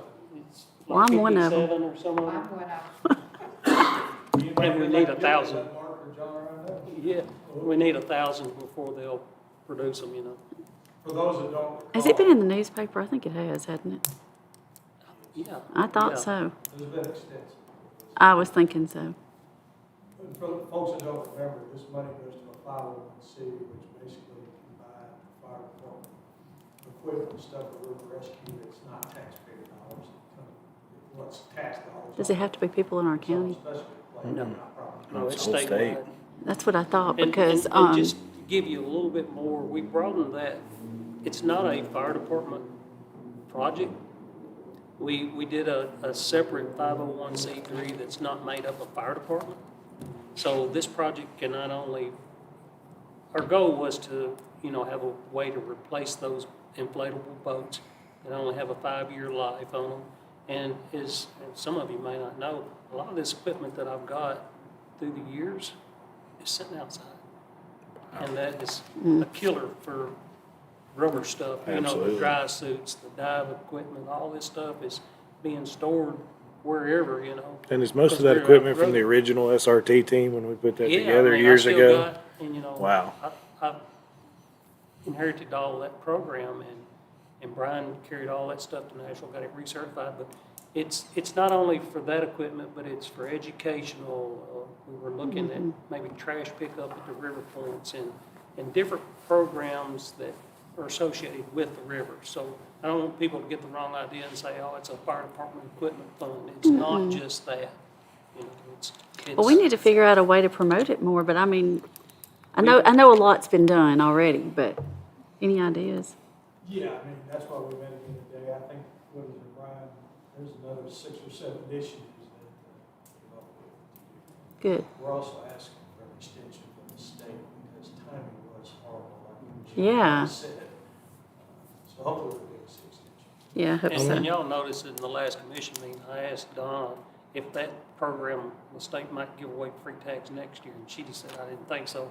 So if we got that extension, it might help. It probably will make a difference because Yeah. people don't want to pay for a tag if they're going to get one They can free. get one free, you know, That's all they gotta right. do is pay $5 versus. Right. Yeah, I wonder if we did something with this, we're trying to reach out to Nashville media to try to push it statewide, because obviously this will benefit us in any county that purchases it.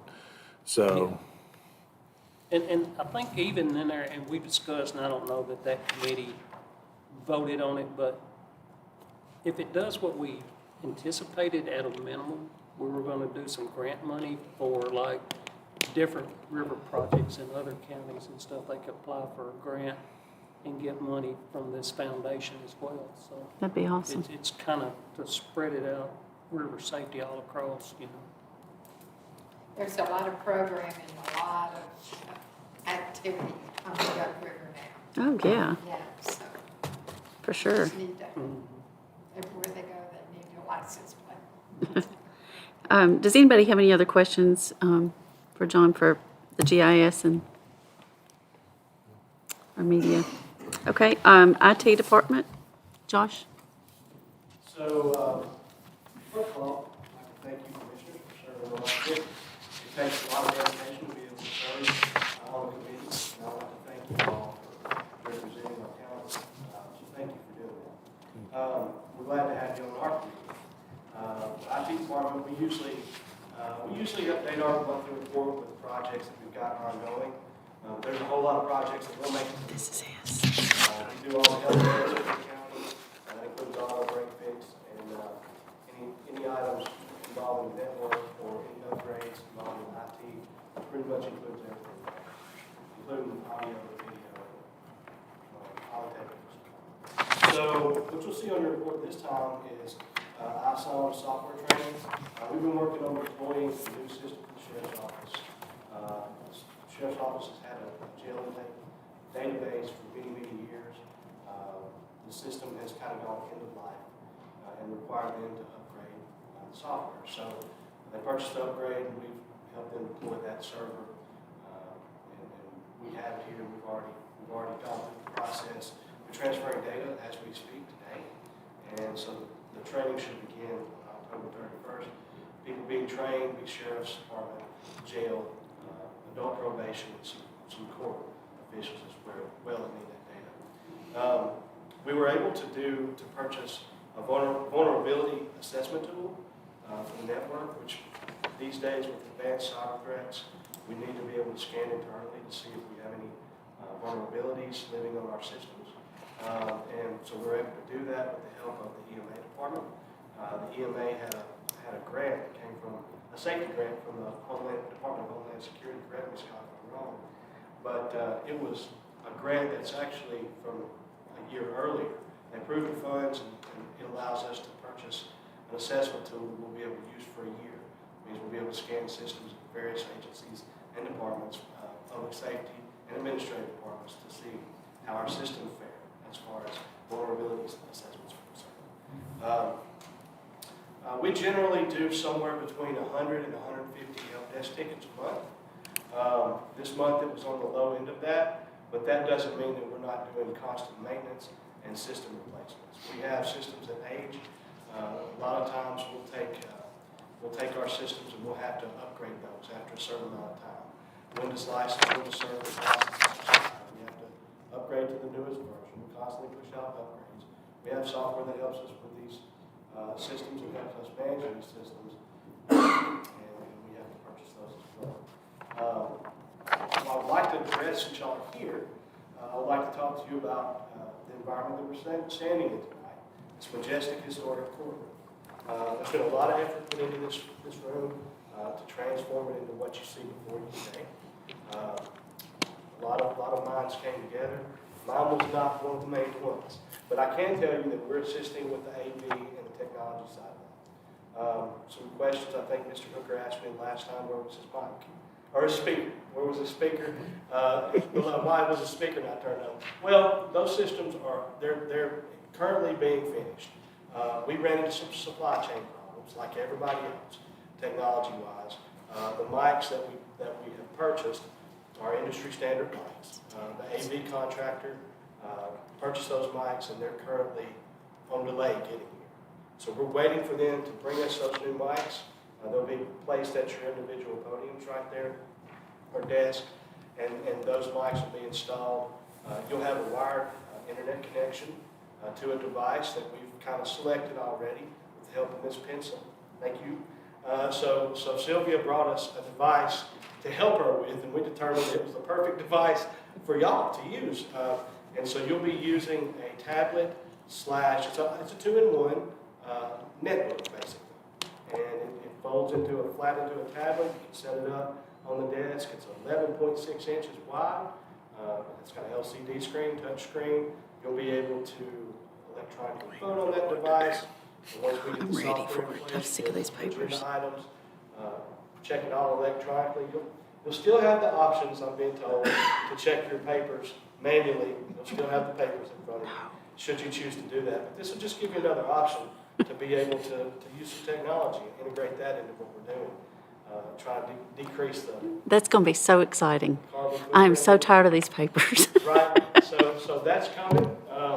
You'll notice that there's some new speakers on the wall. We're in the process of getting that tightened up a little bit. There's some changes I want to have made by the contractor on those. We don't like wires being visible in something that's pretty, so we're going to try to get those hidden in front of view. And also, there's a camera above us here, there's one back there. So there'll be the ability to live stream will be in place from either here, facing back that way, or there, facing back this way. We'll be able to display items up on these screens. You have two, one to each side of you, and two back in the back in the gallery, up by the dais there. And you can, you'll be able to have a document scanner right there at the podium, and at the lectern, and then the mayor will have a document scanner as well in place. So we got to do some cool stuff in here. I think it's going to bring it to the current modern technology that's going to bring us up there with the rest of our neighbors, like Rutherford. We're actually going to bypass him on a couple of things, really, because it's going to be really cool. The systems are in place. They've been tested. There's touch screens that you can change the sound, you can change the AV inputs, you can change a whole lot of on the fly as you need to make this room suitable for whatever type of thing that you're trying to do, presentation you're trying to make. So just to address that, that's kind of where we are on this room. Y'all have any questions for me? I'm glad to answer. I think you did a great job, but any questions? Go ahead. Yes, sir. I just want to thank Josh. He does also do walk-ins with computers that were dated back years. And he got it going, so. Awesome. Any other questions? Okay. Thank you. Thank you very much. All right, planning and zoning.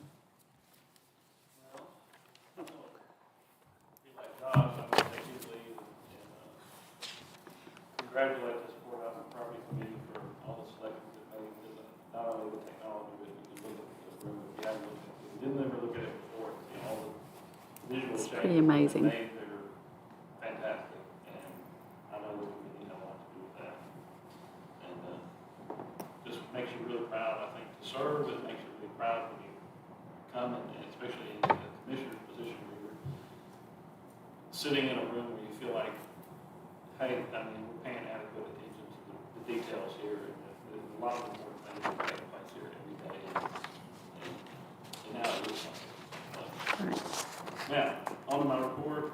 I do have a report, but I've been on vacation. I just got back late last night, and so I don't have it in front of me, and that's a lack of my ability today. I have several meetings on the calendar today I have with me, so I didn't have a chance to go back and get that to you today. But next month we'll catch you up. But Okay. a couple of things I would like to talk about is FEMA has gone up on people's flood insurance rates. And it's been planned for the last decade. Essentially, flood insurance, you know, we have Duck River, so we got a lot of people who have houses that are in flood their flood insurance is subsidized by the government, by the federal government. When that process started in the 50s, it really started as a way because they were building like TVA, building the dam, and they were building all these lakes, and they were creating a lot of areas that were going to be in flood areas that weren't. Prior to that, they were just areas that out in the country somewhere. And so they created this subsidized insurance to give people relief and help them, have flood loss, the result of some new lake that was around or whatever, like that. So it was never really designed to be a crutch for people to take advantage of it and say, oh, I can get cheap insurance, cheap flood insurance. I can build right here on the river and get the views that I really want to have, and that kind of thing. So, but that's essentially what it's become. So the federal government spends billions of dollars every year on flood loss properties. And so one of the things that has happened is, I'm going to say about a decade ago, I was at a conference, a planning conference, and they were talking about what was to come. And that was that people were going to start weaning people off of the subsidies. And so that people's insurance rates would start to become more like the actuarial rates that the person would normally pay for risk. So if you live in an area that has a high risk, your flood insurance would be more than somebody who lives in a place with a lower risk. Or if you have a valuable piece of property, blah, blah, blah. So this year was the first year people's rates actually started going up. So I learned about a program called CRS, FEMA has, and it stands for Community Rating System. And what the CRS program does is if you join it, participate in it, it allows the people who live in Bedford County to get a reduction of, and that is going to be based on all the things that we do as a community to prepare the public and, disseminate information, so people have more knowledge about where they live and what risks they have and where they live and that sort of stuff. The things that we do, a person pulls a building permit, the requirements that the county puts on, places on people who are building flood zones, those sort of things. Essentially, what I learned is that it's a rating system, so we get points for everything that we do. So there's a list of all the different things that we do. One of the things we might do is ask for an elevation certificate if we build near a flood zone. That's one thing. We get points for doing that. Well, we've been doing that for a decade. So, there's a lot of things that we do, we've been doing for a long time, but we just never knew about this program. And so now that we have this program, I'm starting to work with FEMA to be able to take advantage of that so that we can, so the people who live in Bedford County can take advantage of those premium reductions and get some benefits. So is it based, is there any basis like of how many people are in a flood zone in your county, or is there any kind of? It's based on how many points that we can have. So okay. Another example would be is if we post the 500-year flood zone or the 100-year flood zone maps on our website. Well, what that does is it gives people access to information. So typically a person, most communities only really regulate things inside the 100-year flood zone. But the 500-year flood zone is, I'm not going to say equally important, but it's very important, and to know that you live in it. And so by posting that information and making it available to the general public, we get points for that, and as well as we do posting it. So we've been working with Blake, and now we'll say we had a great decision. I think Myron Blake is very capable. He's doing work with John on our zoning map, and so I've been on the side of him getting him to work on other special maps for us. But he's got the zoning map now 100%. As far as the actual zoning information, right now it's just a matter of tweaking it, formatting it, the proper colors, things like that. We're ready to post it online and have that, and that's a big deal for us because years ago the state did it for us, and they had a GIS department, we didn't have our own, and then they cut that program back, I'm going to say 10 years ago.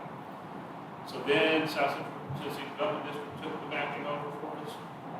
Some planning assistants over for us, and we've been paying them about $12,000-$15,000 a year to do that.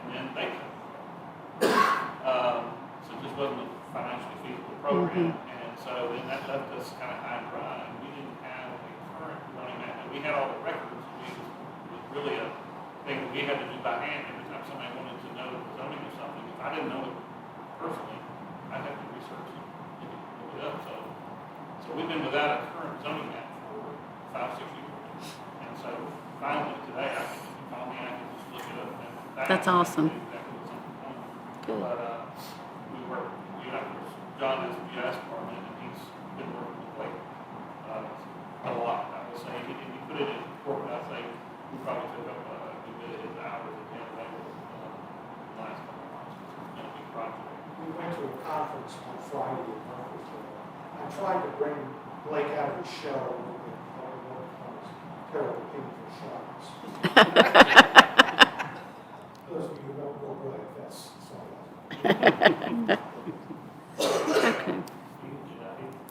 But anyway, that's been a big help for us, and so we've got a lot of stuff going on. In the previous months, previous years, when I was doing my report, I was at codes and zoning, and so trying to summarize all that stuff, you guys didn't get as much detail as I think I'll be able to give you to nowadays.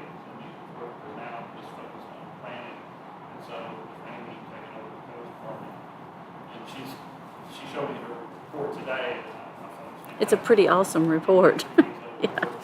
She was here earlier and had to leave, but she got off the report. So you'll be getting most of your numbers.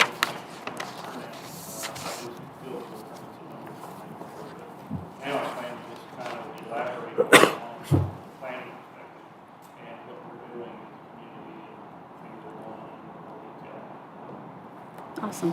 Does anybody have any questions for Chris? Yeah, Chris, on that CRS, I mean, and again, you may not have this number in front of you. Is there like an average of reduction in price that would bring? I mean, Yes, you can get 5% for every, I think it's a 40 like that. And so I couldn't really give you a metric that would make a lot of sense.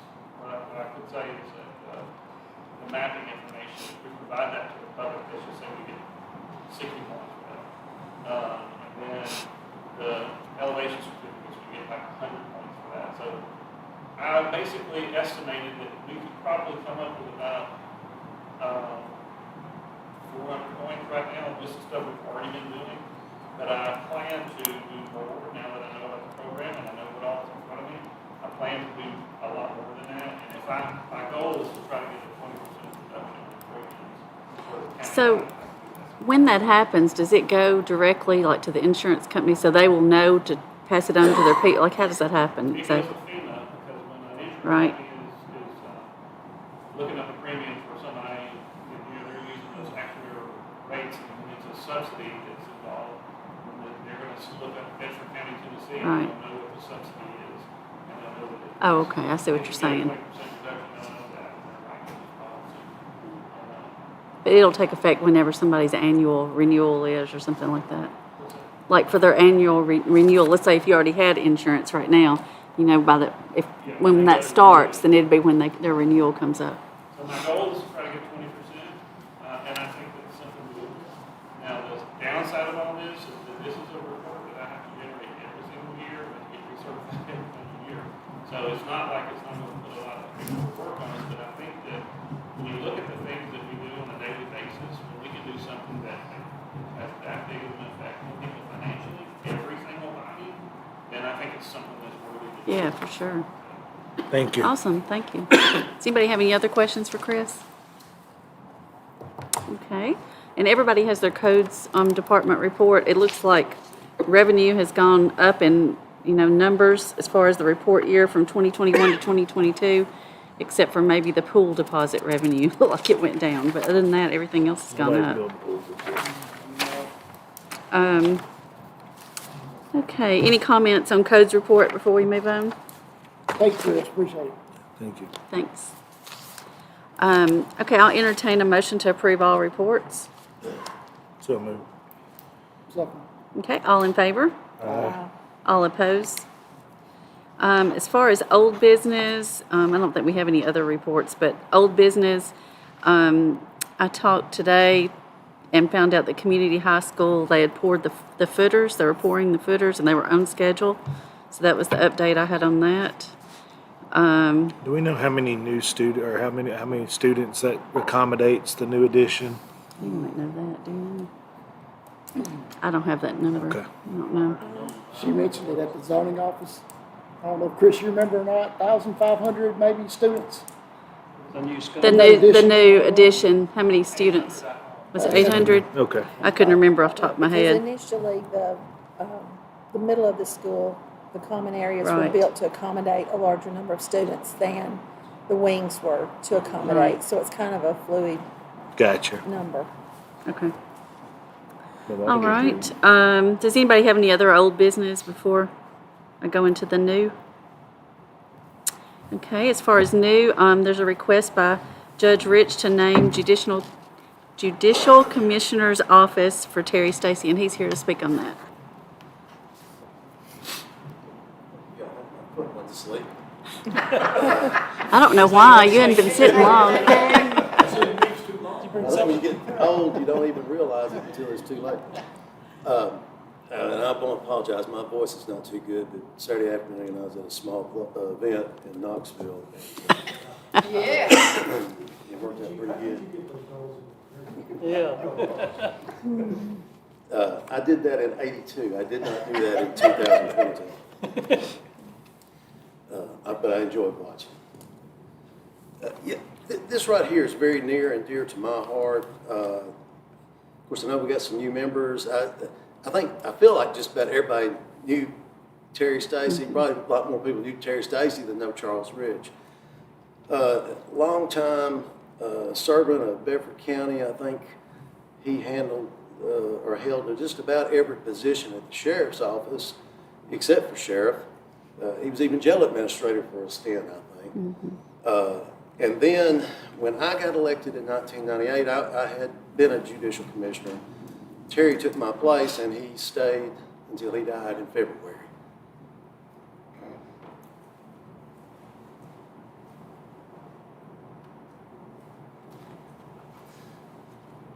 I didn't expect that, I'm sorry. It's okay. But anyway, Terry Stacy was and is the Judicial Commissioner's Office. They work every other week, 7 days, 12-hour shifts. And even on the weeks that he didn't work, he was down there every day. And no offense to anybody, but he was kind of like an old woman. He wanted to make sure everything was going the way he wanted it. And but that's a good, but that's a good thing. He cared. He cared. That's what it was. And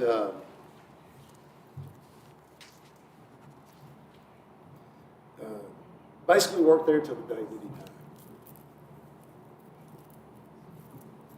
And I know his family and some of his children have had a hard time with it. I've kind of waited a little while. That was back in February. And it's kind of like, in some ways, the idea hit me. It was kind of like killing two birds with one stone, because I went by there one day, the Judicial Commissioner's Office. It's on the other side, on the other side of the building from where the courtrooms are, and over there, opposite of where the sheriff's office is. And I saw they taped a sign to the door. It's like that corrugated plastic, and it had the mailbox letters, that. And so I went by there again today, and that's gone. And all I saw was just a sign that says, "Don't bring handguns in here," which is good. But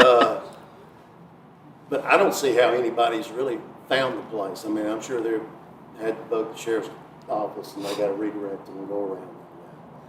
But anyway, I have a proposal. If you all are going to do that, I have a proposal. I'll just show you. I got the sign, and Sergeant Featherstone with the Bedford County Sheriff's Department. I got one. Thank you. Thank you. He did that finished that backboard, and I think he was going to do something else to it to make it weatherproof. And I'll be honest with you, this meeting kind of crept up on me, and I wasn't able to get a hold of Sergeant Featherstone to actually bring the sign itself. But I did have a picture of it, and so I printed that off on the color printer. And he's probably not even able to be found because he's a big Alabama fan. And It just keeps and on, I saw doesn't on it? Facebook, he's buying into some of the conspiracies. But otherwise, he's a good guy. And he does some woodwork, and he did that board backing on the back of it. So anyway, it's just a proposal, and I think what I kind of had in mind was obviously to present it to the committee. We'd never do something like that without their approval. And hopefully this committee would recommend that to the full commission, and maybe the family could be there and That'd be good. Do like a presentation. Experience that. I thought that'd be good. Okay. Thank you very Judge, much. Thank you. I'll tell you, I worked in '93, and Terry was still down there, and I worked with Terry. You won't find a finer gentleman than Terry Stacy back in the day, and he was as good to me when I was 20 years old as he was when I was 45 years old. And I'll make a motion to go ahead and send this to the full commission with the recommendation we continue on with it. I'll second that. Okay, all in favor? Aye. Okay, all opposed? Okay, awesome. Judge Rich, thank you for bringing this, because I think it's important to the people behind the scenes that really do the hard work every day, that we recognize them, especially with someone that put this much time and effort into Bedford County. Yep, it's awesome.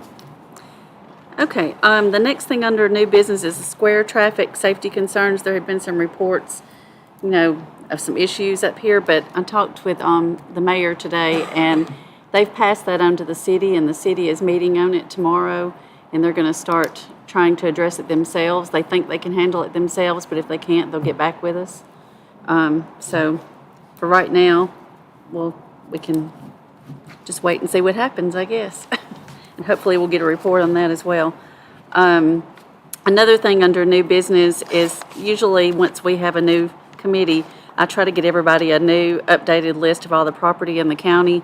And Rhonda Clanton and myself are going to meet in the next week or two and try to get that done, because my list right now is not current, because we have the new Jail and Justice Center. There's several buildings that aren't on that list. So I'll get that updated, and hopefully by the time we meet next time, I'll have you all that full Speaking of list. facilities, Mark, is there a place that you could house some of that equipment inside somewhere with all the property? Yeah,